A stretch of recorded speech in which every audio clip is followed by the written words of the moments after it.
Hi, I'm in a different setting today because I have not been feeling very well the past couple of days, and I wanted to still get a video out to y'all, so it's a little bit ahead of schedule. But welcome to my kitchen. No bananas, no avocados here. Also, sorry, there might be a lot of noises going on. My house is just noisy at sometimes. Okay, so welcome back to College Week. Today we're going to talk a little bit about admissions processes and why you should apply. Why you should think about it a little bit earlier, and funding for school. This video is for everybody. Obviously, you're free to watch it regardless of whether you are high school, college student, non-traditional student, all of that good stuff. But this is mostly targeted towards Texas high school students in their freshman and in their junior and senior year. Okay, so the reason why you want to think about what school you want to go to in your junior year is because you will apply for all your colleges. Early decision or not. What is early decision? That basically means that you know you want to go to that school and you know you want to attend early, and so I believe you actually get to attend a semester early if you would like. Also, that gives you more opportunity for larger scholarships, larger grants, and basically more help from the university because they want to put you as a priority because they know you want to go to their school.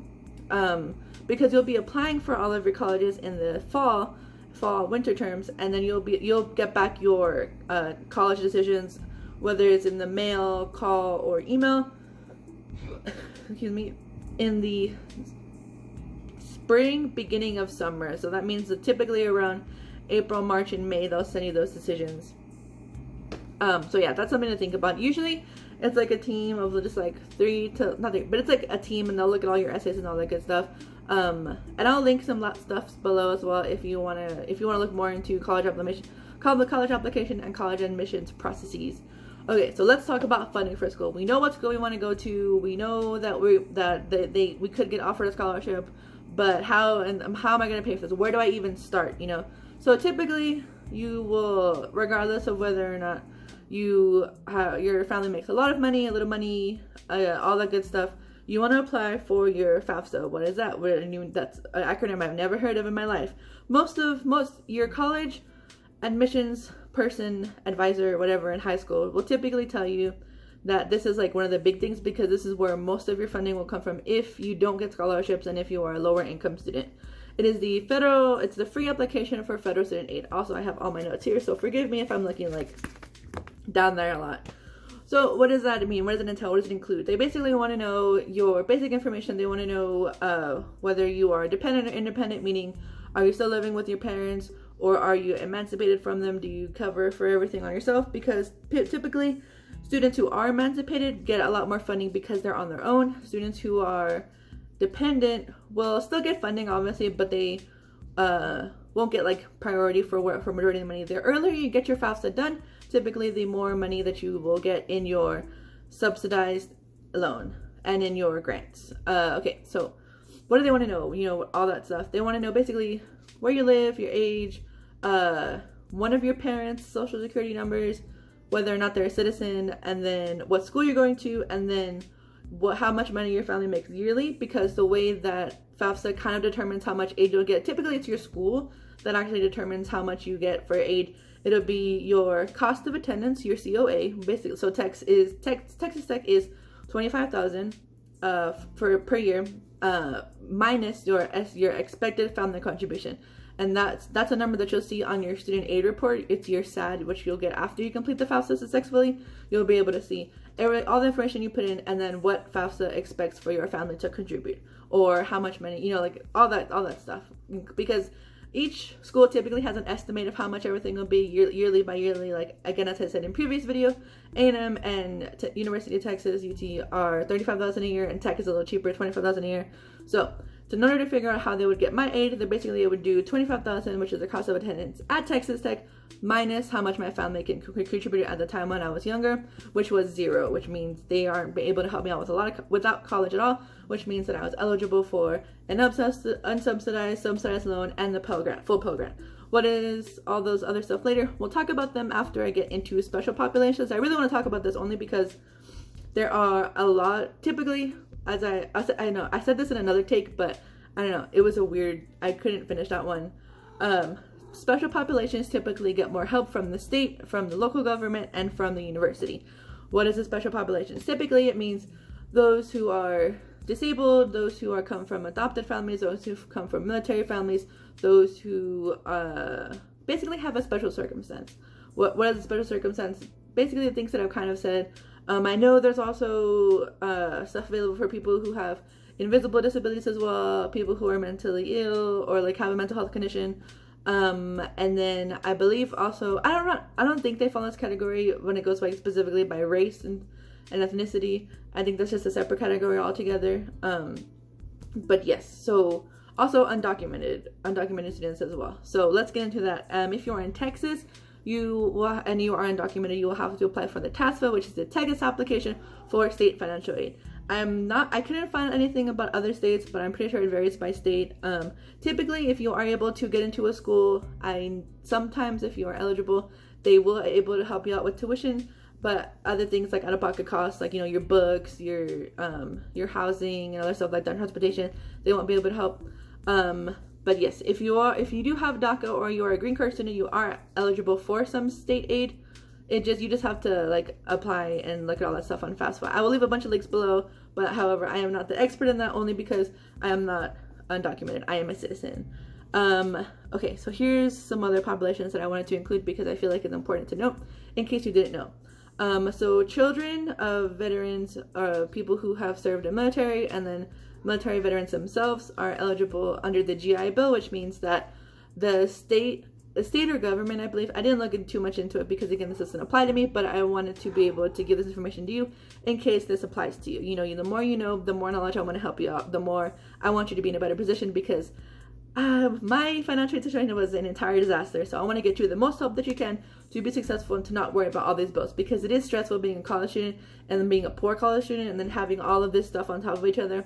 It's really not helpful. So let's get to where we need to be. So military vets and then children of military vets, you are eligible for some portion of your tuitions in some classes being paid. I don't believe it's a set amount. Well, okay, it does have a limit on it, and then I believe you can pick and choose the classes that you get paid. Sorry, my cat knocked down my little camera. Not my camera. He knocked down my phone. Sorry about that. What do you want? Hello, kitty. Anyway, yes, you'll be able to get some of your classes paid for by the GI Bill. And moving on, we have children of adopted families. You get, in Texas at least, I know again it varies by state, you will have a tuition exemption waiver. What does that mean? That basically means students adopted from the DFPS, which means the Texas Department of Family and Protective Services, I believe. You get all of your tuition paid for by the state because you are a child of an adopted family. So if you're looking to adopt or you are a child of adopted family, you all have that benefit as well, which is super cool, which means your family will have a lot less stress if you decide to pursue that, pursue your degree. And also this one is really cool because it does not have an age limit. At any time, as long as you have proof that you were adopted from the Texas DFPS, you are able to get your degree tuition free, which I think is super cool. I believe that's all the special populations that I have. Again, I will leave a bunch of links below so that you will be able to find the information that you need so you can get your school paid for. Now let's talk about typical forms of things that people get a lot. That's like typically everybody can get if you are low income, middle class. I know there's kind of a bit of a sticky situation if your family, if you don't have an EFC of 0, meaning that your family makes a little bit too much money for the state to give you something. You can still get loans, I believe. So let's talk about loans first. Public, which means that's from the government, from the like United States, because it's not local government, the state government, I'll say that. So subsidized versus unsubsidized. So what does that even mean? That basically means that you are offered 2 times loans. You don't, within your financial aid stuff, when you accept that, you can deny the unsubsidized loans if you would like. I don't know why he's screaming. Unsubsidized loans have interest on them, which means you have to, once you graduate and you have passed your 6 months deferral, you will have to pay off that interest in combination with your subsidized loans. What is a subsidized loan? Basically, it is a loan that you get that's interest free, so you do not have to pay interest on that one. You just get that set amount, and you have to pay them in combination with your other one. What about private loans? Typically, if you're a student family who makes too much in order to get federal or state funding, you'll have to resort to banks, credit unions, or employers. I know certain employers will provide you with a certain amount to pay off your tuition, and then you'll just have to work for the company for a certain amount of time. Those are a little bit complicated. Again, I'll leave some information below if you want to do that. Typically, these ones have an average to high interest rate. The ones that are unsubsidized, they have a fairly high interest rate as well. If you want to get into that, I'll leave some videos below as well, because APR and all that stuff is very, very confusing. And if you are a 16 or 17-year-old, it's going to get a little sticky as you get older. Okay, and now let's talk about grants. So grants are essentially free money. Although you do have to go through a little bit of like paperwork and stuff to get them, they're nice because you don't have to pay them back, and there's typically not a lot that you have to do to get these.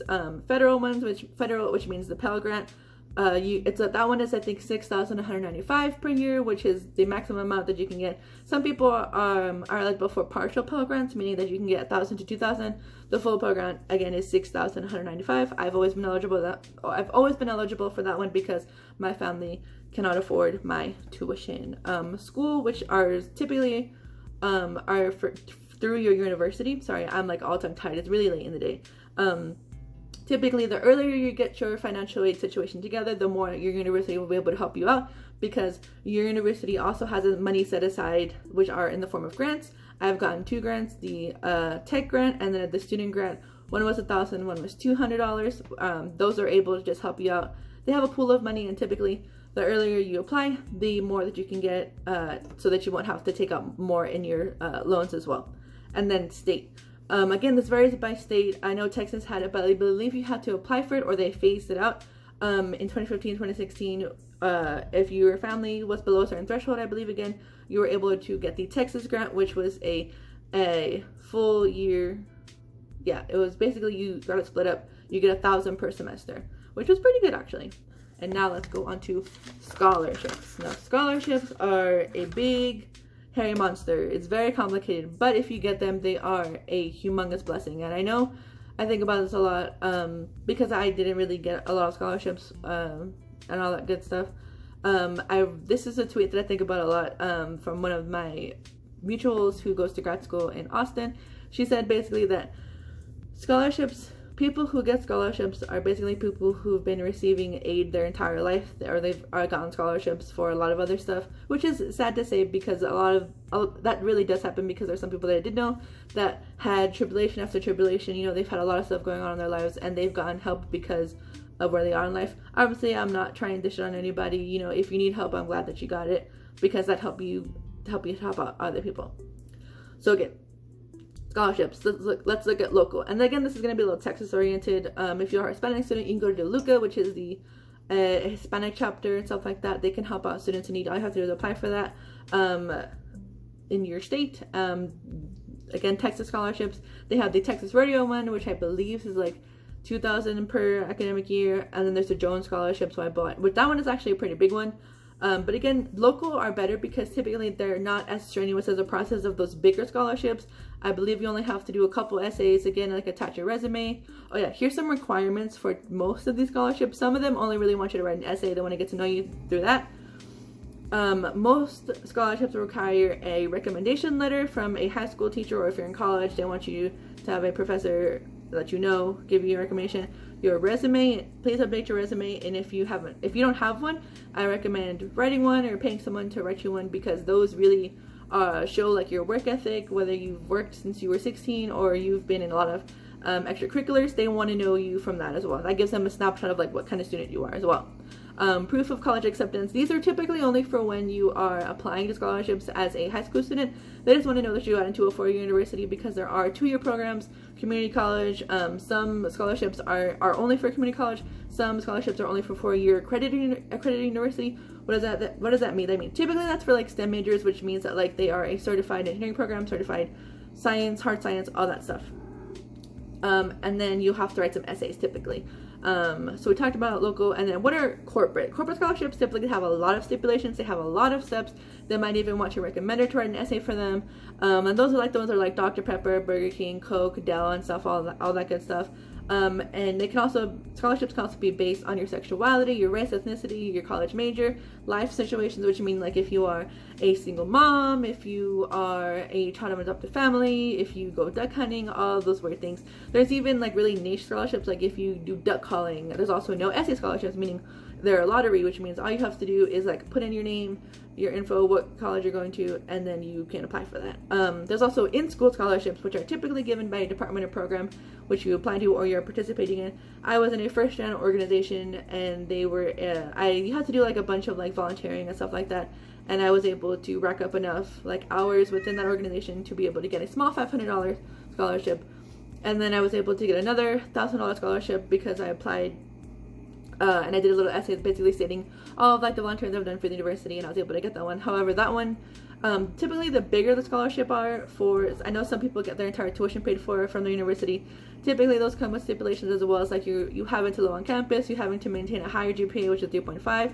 Typically universities GPA standards are 2.25 or 2.5, which is again these are like hefty requirements, but the more you acquire and the more money you would like to get for free from the university, from the state, from your program specifically, the more you'll have to do with a lot of upkeep. And obviously they're very stressful, they're not for everybody. But in the end, you'll have less debt or even be debt free. And ultimately that's what everybody wants. They want to be debt free. Again, I hope this video helped you. I'm sorry it was so long and had a lot of weird stuff going on. I'm sorry, like I'm just a little dazed out. Anyway, thank you for watching, and I'll see you guys in the next video of College Week.